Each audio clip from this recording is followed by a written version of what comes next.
To argue having a college degree makes you superior from everyone else intellectually is a sure way to make everyone lose brain cells, because this sissy, male, white dude for Harris guy is not happy that the non-educated white people overwhelmingly voted for Trump. But as I like to say it doesn't take someone with a degree in rocket surgery with a minor in queer theory to figure out that 120 college credits does not actually do you any good unless the classes are applicable to the job that you will be performing, like nursing or electrical engineering. But typically over half of the college classes, if not the whole thing, will not serve you any good, and the information goes in one ear out the other if you're not applying yourself.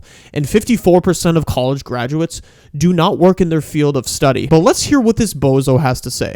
If you are wondering why we will never have free college in the United States and why we will continue to lag behind other countries in reading and writing, it's because the only voter base that is still voting Republican is non-college educated whites. Well, according to a 2006 study, there's not many studies, over half of four-year college students did not read at a proficient level of literacy. So for him to assume everyone is proficient out of college is statistically inaccurate and a typical liberal assumption. But even if they did, that would make them look worse, because if you're a proficient reader and you jump to the conclusion that Harris is the best candidate, good Lord, I'll be praying for you. If non-college educated whites didn't vote in this election, Kamala Harris would have won in a landslide. The reason that there will never be free college is because people who have a college education vote Democrat.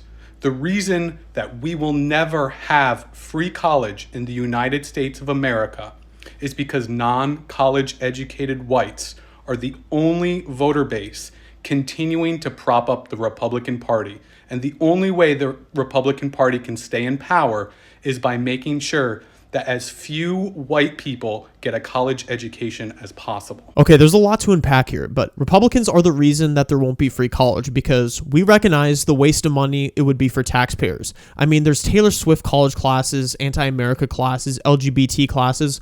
No one wants to pay that in their taxes, and liberals vote for free college because they put themselves in debt and believe they are oppressed for having to take loans out. Yes, college is way too expensive. You can blame a lot of factors, but FAFSA is really what gives people the opportunity to go to college to get the loans. And when FAFSA increases the access to money, colleges increase their tuition.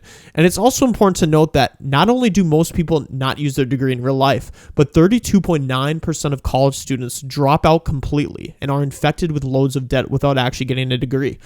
We've oversaturated the market with bachelor degrees. Employers are starting to want experience because you can fake your way to getting a degree, a piece of paper, but you can't fake years of valuable work experience. Well, unless you're a deadbeat manager.